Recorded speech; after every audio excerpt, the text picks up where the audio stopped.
All right. We are using Glimmora. Mega Glimmora to be specific. Mega Glimmora is really, really, really weak to ground moves. Besides that, and it's also huge, it's going to get hit by literally every earthquake, so we do have to run Spiky Shield. Beyond that, though, we have Earth Power. Earth Power is just like a solid move. I'm mostly running it because of the tracking. I'm considering maybe Dazzling Gleam could be better, or it could be better. We got Meteor Beam. Takes a minute to charge up, but it is kind of like an instant KO on most Pokemon. And then it's followed up by a Sludge Bomb, which has decent range. I can EV train you a Gyarados. Nah, it'll be fine. It'll be fine. We're also using non-efficient Gyarados because I don't have the XP candies to hyper train it.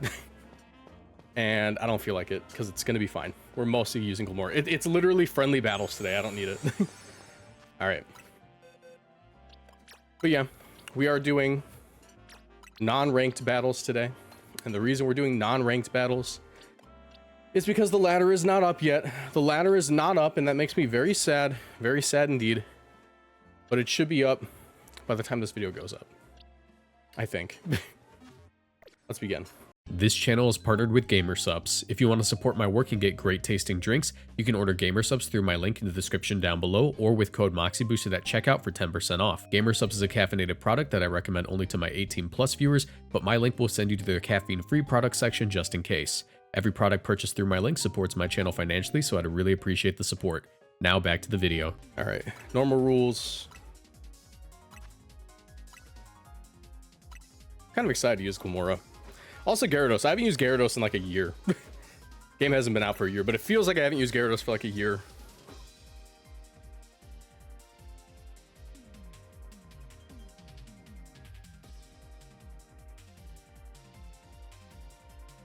The Shiggy Wiggy.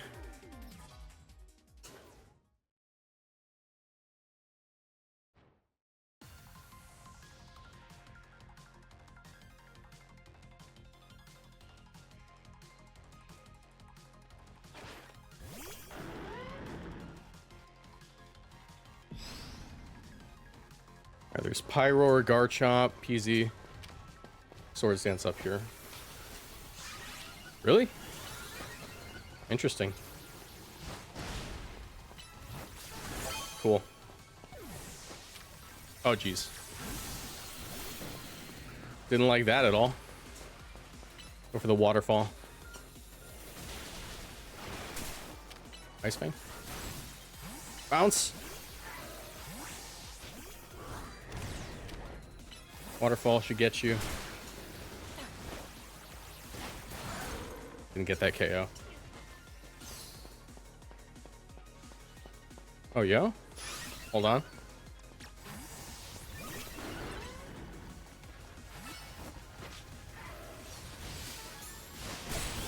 Nice. Okay. I didn't realize that we didn't KO yet. Can I get this off in time? Oh, geez, we got one shot by Focus Blast.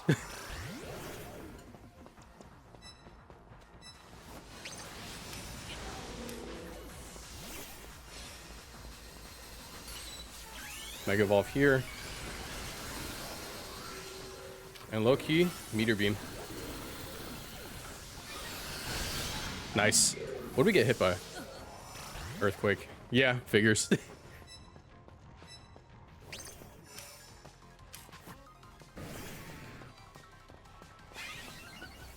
I can live that waterfall pretty easily.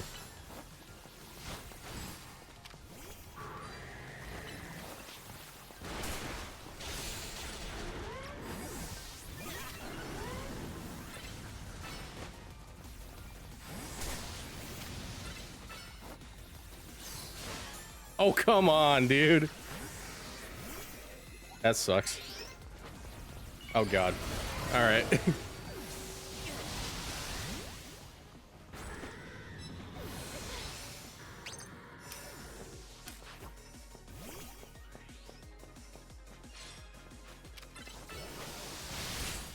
That Focus Blast one-shotting us is crazy.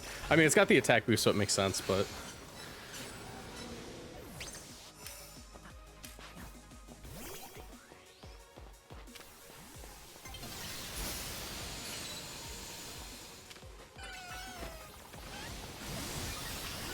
Ah, crap, we're getting earthquaked.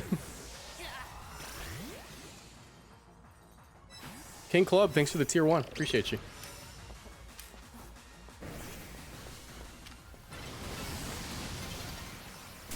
Just kind of hoping to catch a few things with that.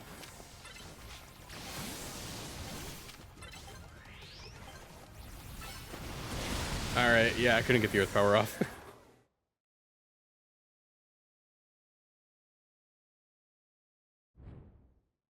I think Glimmora probably needs its space to function. So that little park probably isn't great.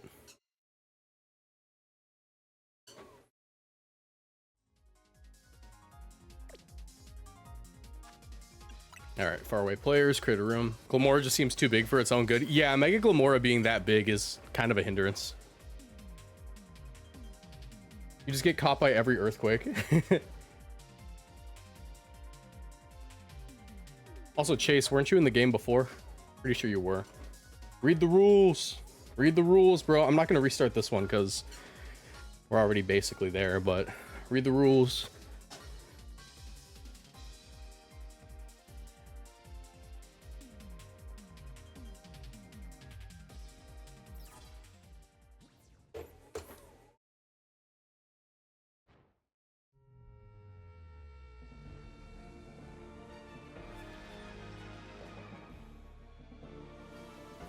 I did? I don't think you waited 2 games. Pretty sure you're in the previous one. Alright, I'm gonna sword stance here.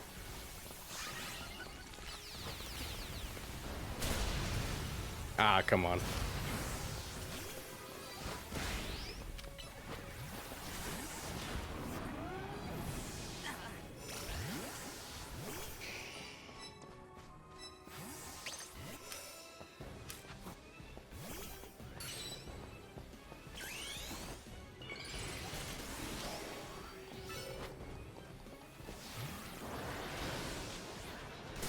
Alright, managed to pick that one up. What's up, Pod? I bet you we get this. Yeah, we probably do. Cool.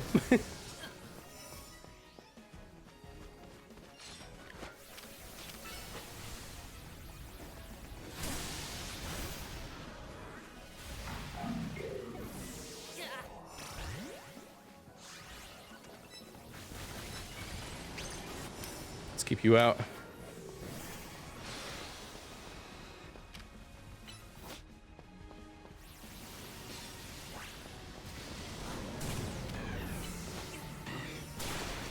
Not quite enough for the KO. Oh, come on.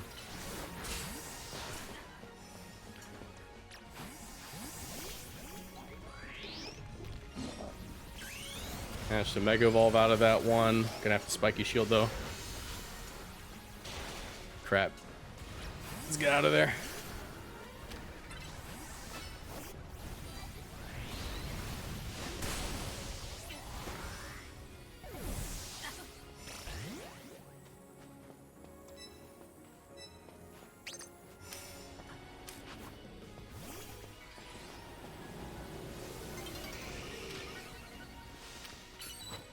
What if we just sneak this in? Oh, we're getting it. Cool, we actually got that. Out of there. Ooh, infestation. Crunch. Alright, we're stuck in here.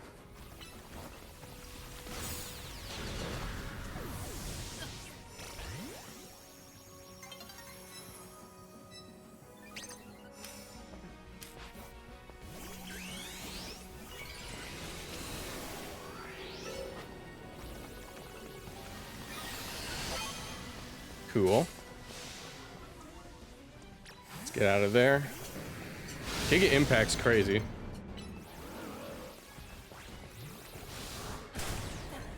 The paralysis. Alright. Cool. Not a terrible game.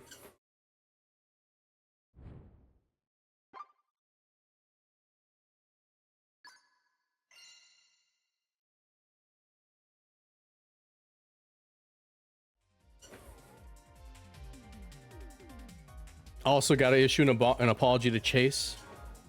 They were not in the previous one. I was mixing them up with someone. I just wanted to double check. All right. I went back and checked to make sure I wasn't just calling out the random person. All right.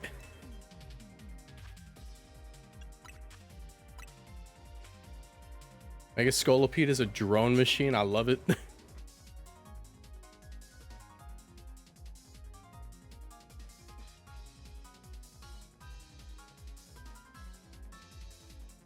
When does season 4 start? Like tomorrow at midnight, I think. Sometime around then.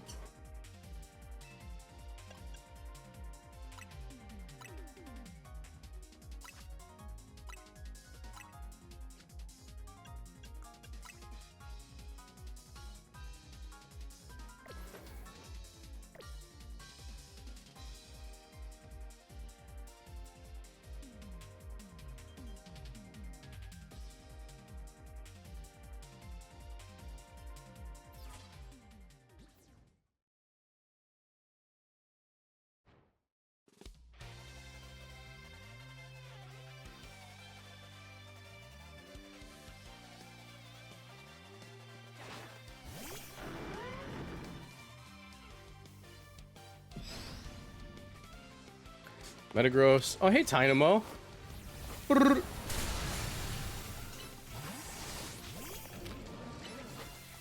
You got like Ice Fang or something? Outrage. I live that. Cool. I was like, I live that. That is a Roserade.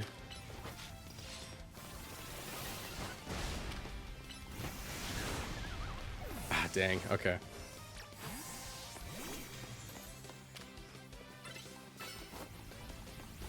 Oh, well. I was gonna say, I saw their Earth Power start up first.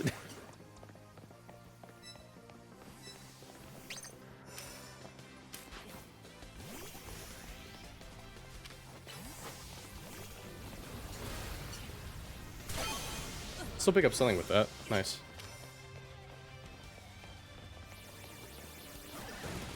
Oh, geez. Alright, so I don't know why. I thought Magnet Bomb took a while to actually deal damage, and I was trying to time my,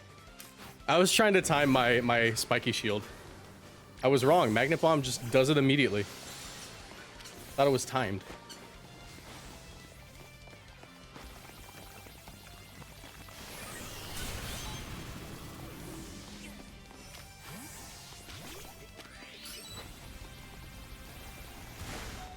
Oh, dang. Alright, Mega Evolve here. Switch. Oh, am I gonna get hit by that? Okay, good.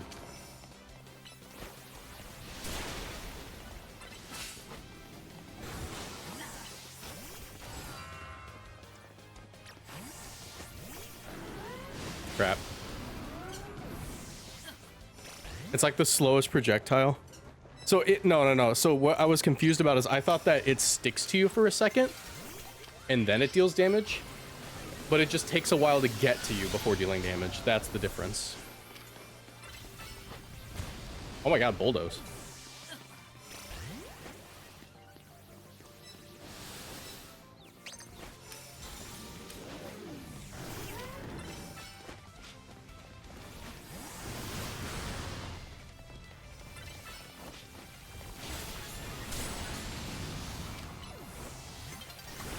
Cool. I definitely don't want to be there. Wait. Meteor Beam. Oh, it's not enough.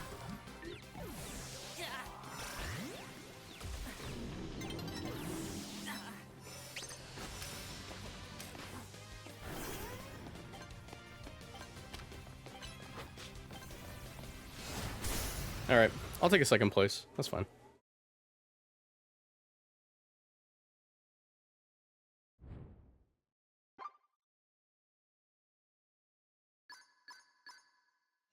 I think we do like 2 more games of Glimmora. I've had like 7 connection errors in the last few times of trying to join. Yeah, it could just be your internet, unfortunately.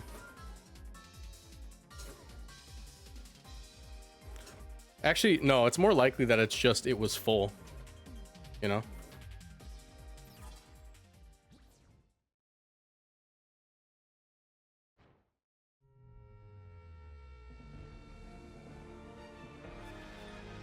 I think armor should be good next season. It's probably fine, you know? Similar to Delphox. Delphox might be a little better, but armor cannon hits really hard. I guess it depends how good armor cannon is.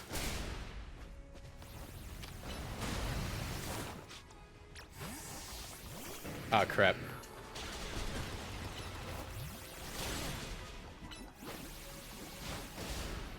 Alright, well, that sucks.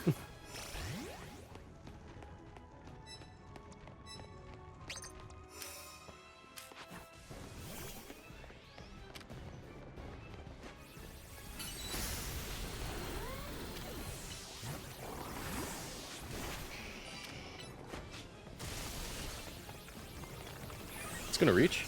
Ah, it doesn't reach. Alright, Mega Evolve to dodge that. Can I get this off? Nope.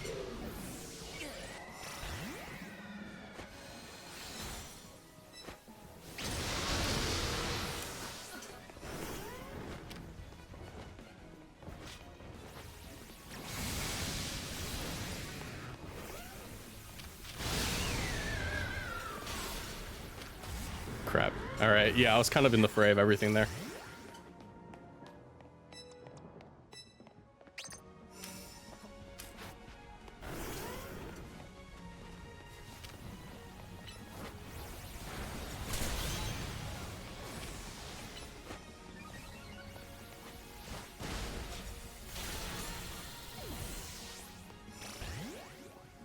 Armor cannon's projectiles decently fast? Yeah, it's probably gonna be good then.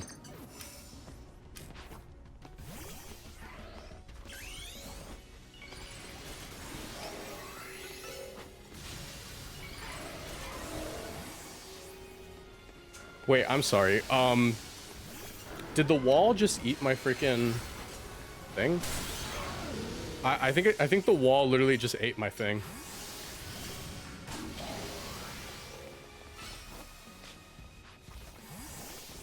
Alright, that's still not gonna appreciate it. Oh, well.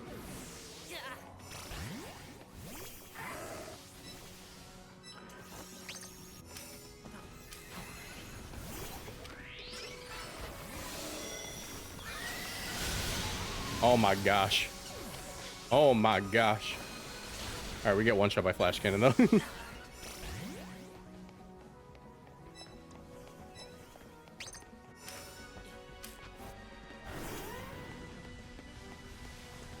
Swap here. Mega Evolve. Actually, no, we don't have time for that. Just meter beam, whatever. Probably gonna switch. Still get hurt though. Can I get this? Nope. What's up, man? Alright. Luckily for me, I can finally hop off the freaking treadmill. I forgot to start the recording. Okay, there we go. I think Prime 4, the person who asked in chat, is currently the best game on the Switch 2. And like the discourse surrounding Prime 4, I would argue is like 80% grifting. Like those people did not play the same game as me. I've been playing Metroid Prime since I was a kid, and Prime 4 does feel like it's more accessible, like purposely so. But I don't actually take that to be a very bad thing. I think that it does its job very well. It's the first game in like a brand new storyline, and that's important to have.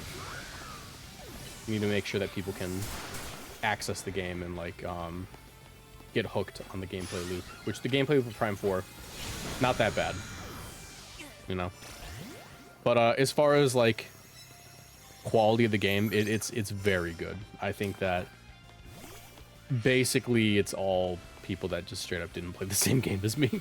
There are people saying that this game is that Prime 4 is worse than Other M, and I'm like, okay, that's how I know you're lying, because Other M is very bad. Prime 4 is like, how do I explain it? Okay, so give me a second.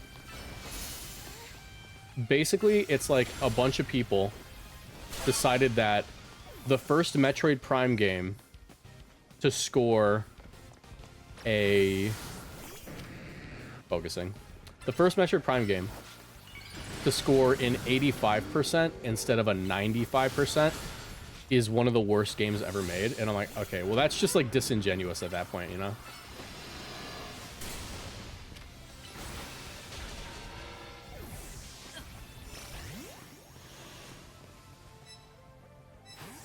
I have not heard anything from someone who's liked it yet. I would argue it's because you probably haven't spoken to people who played the game.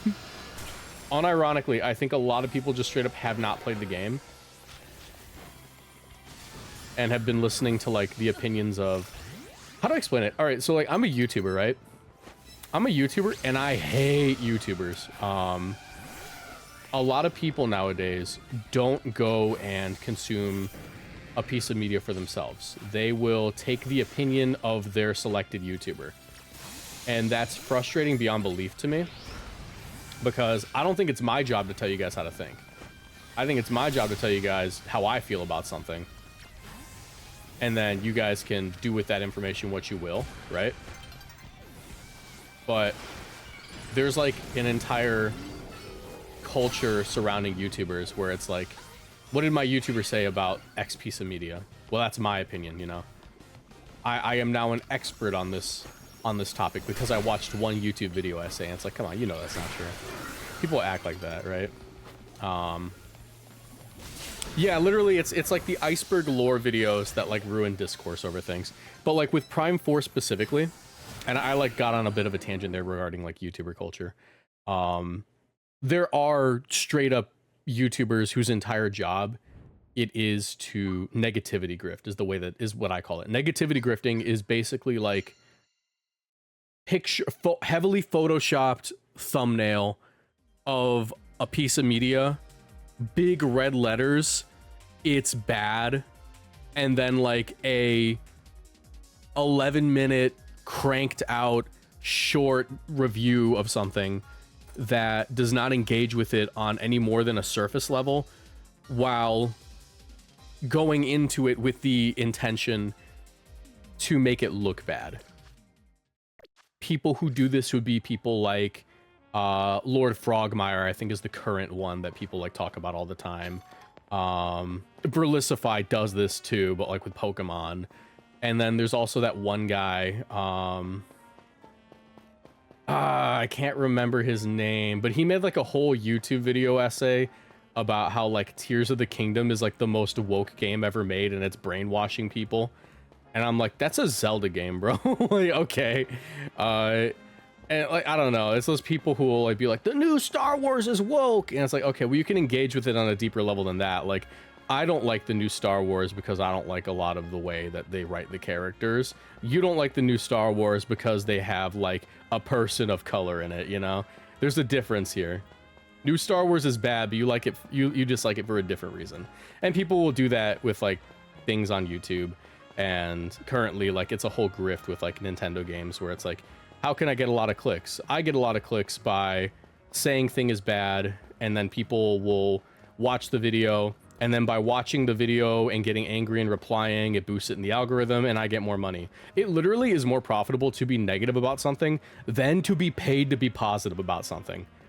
Unironically, the YouTube revenue of a 1 million view video is way more than a sponsor for like a video that's like not going to get a lot of views because it's sponsored. But it's a matter of like enjoying what you do. Like, why don't I negativity grift? I don't negativity grift because I want to wake up and like what I do for a living, you know? Some people just want money. Yeah, negativity grifting's so annoying. I'm not going to say that like Metroid Prime 4 is not worthy of criticism. There's tons to criticize. You know?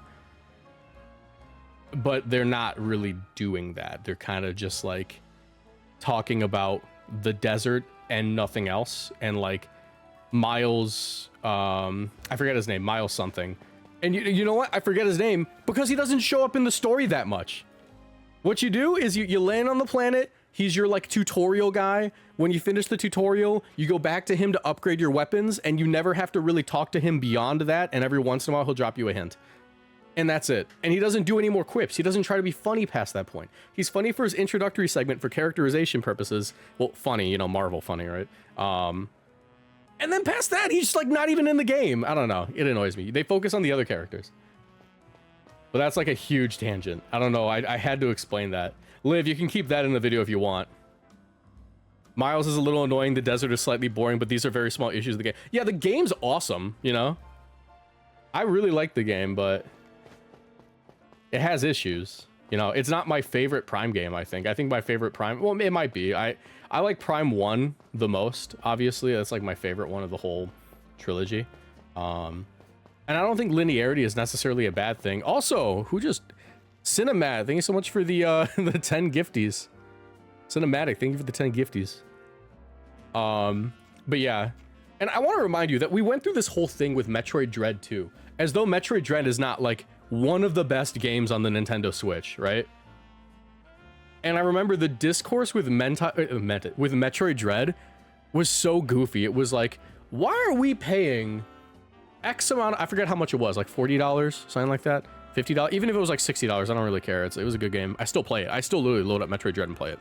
If you don't remember, when Metroid Dread came out, there were whole video essays, Twitter threads, Reddit threads saying it's a 2D game. It shouldn't be whatever the price was. And I'm like, okay. I don't think a game being 2D makes it worth less than a 3D game or like less value, you know? I don't get it. You know, I don't understand, like, people don't understand, like, video game development. And I don't understand video game development. I don't make video games. I play Pokemon for a living and write videos, you know? I don't make video games. But I don't pretend to understand video game development, you know? I don't pretend like I do. Yeah, and Metroid Dread's my favorite 2D Metroid. I played Super Metroid, I played Metroid Fusion, Metroid Zero Mission, AM2R, all these different ones. Metroid Dread is my favorite. For hype moments and aura. Anyways. Long tangent there. My point is, play Metroid Prime 4. If you've never played a Metroid game, you're gonna love it. If you've played a Metroid game, you're probably gonna love it. Because it's more Metroid.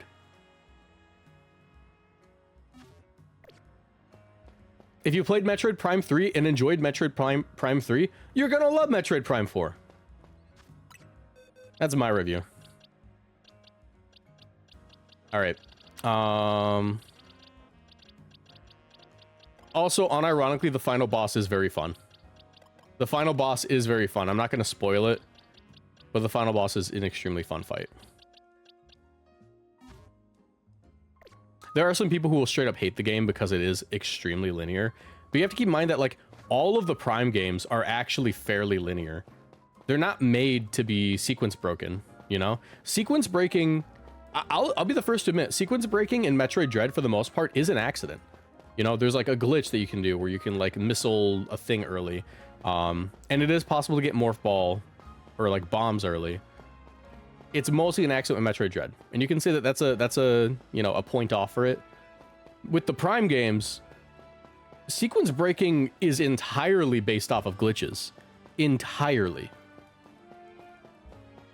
I think the best you could do is, and this is how you know I like Metroid, right? So you could scan dash to get the double jump early. I think it's called like the space jump in Prime 1. You could scan dash from the beginning area to get the space jump early, but that was patched out after the initial release. That doesn't exist in like certain versions of the game.